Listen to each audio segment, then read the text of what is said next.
Un gérant, trois questions avec Armel Coville, donc gérant chez Odo Méritaine Asset Management. Alors ce matin, nous allons parler avec vous du fonds Odo Méritaine Revenu. Donc, vous allez nous expliquer ce fonds, tout nouveau fonds. Exactement, c'est un fonds que nous avons lancé courant octobre, qui a obtenu l'agrément sur le marché français début décembre. La particularité de Odo Méritaine Patrimoine Revenu, alors c'est un fonds nourricier, c'est-à-dire qu'il va investir dans un fonds historique de la maison Odo qui s'appelle Odo Patrimoine, qui est un fonds diversifié, global, avec un profil équilibré, qui peut investir sur toutes les classes d'actifs, actions, obligations, devises, matières premières, et qui peut investir partout au plan mondial. Donc, ce n'est pas simplement un produit européen, mais c'est également des possibilités d'investissement en Amérique du Nord, au Japon, dans les pays émergents. La particularité du nouveau fonds, Odo Patrimoine Revenu, c'est que c'est un fonds qui va distribuer un dividende jusqu'à 5% tous les ans. Alors concrètement, on va regarder quelle est la valeur liquidative du fonds Odo Patrimoine le 31 décembre de chaque année. Et ensuite, chaque trimestre, donc dès le 31 mars 2016, nous allons distribuer jusqu'à 1,25%. C'est-à-dire que sur les 4 trimestres, les détenteurs de ce fonds recevront un dividende jusqu'à 5%, qui est un rendement qui nous semble intéressant dans le contexte de taux actuel. Maintenant, sur la stratégie de gestion, comment est-ce que vous allez sélectionner chaque actif faisant partie de ce fonds? Alors, nous avons une stratégie d'investissement qui repose sur 3 piliers. Le premier pilier, c'est notre vue sur l'économie, puisque bien évidemment, en fonction de ce que l'on pense de la croissance économique de différentes zones, cela va justifier un certain nombre d'investissements sur des classes d'actifs différentes. Le second pilier, c'est la valorisation. Bien évidemment, c'est très intéressant d'avoir une vue sur l'économie mondiale. L'objectif, c'est quand même d'acheter des actifs qui nous semblent décotés, avec l'espoir d'une revalorisation sur les prochains mois. Pour vous donner un exemple, à la sortie de l'été, ce pilier valorisation nous a incité à revenir sur les pays émergents. Ce n'était pas pour des raisons macroéconomiques qui restaient quand même compliquées. Simplement, on estimait qu'après la purge de l'été 2015, on revenait sur des niveaux de valorisation beaucoup plus intéressants sur les pays émergents. C'est ce qui nous a incité à ce moment-là à revenir sur cette thématique.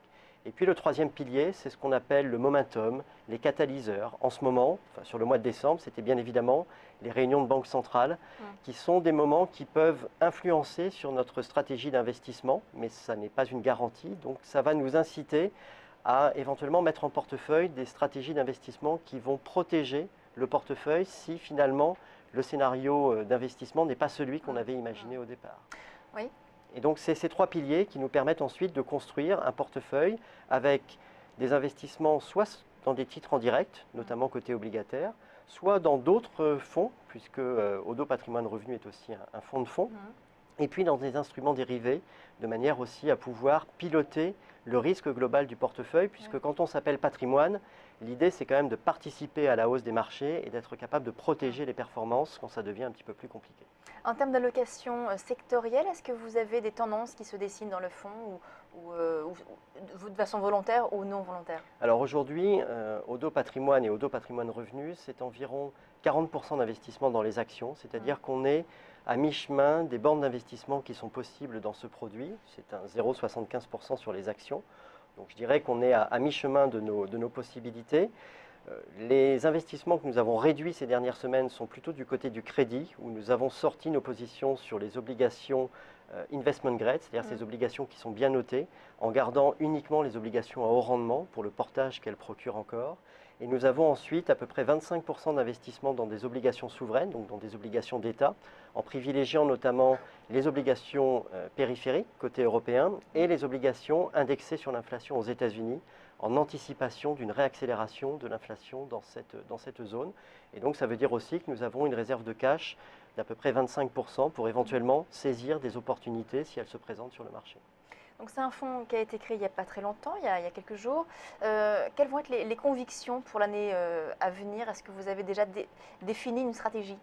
Alors pour 2016, 3 convictions, les actions, toujours l'Europe et le Japon, où comme on le disait tout à l'heure, ce sont des zones quand même où on a des nouvelles qui restent correctes sur les sociétés pour des niveaux de valorisation qui restent acceptables.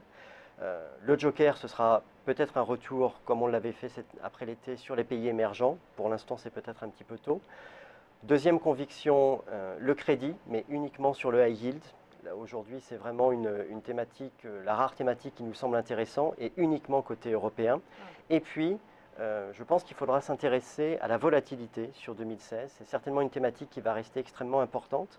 Mais par rapport à 2015, où nous avions des convictions sur les devises, sur un certain nombre de dettes souveraines, aujourd'hui, ces convictions sont beaucoup moins fortes et ne font plus partie du fonds Odo Patrimoine. Merci Armel Coville, donc le gérant de Odo Patrimoine, revenu chez Odo Meritain Asset Management. On parle maintenant avec vous d'un secteur, on va faire un focus sur un secteur, le secteur financier. À tout de suite.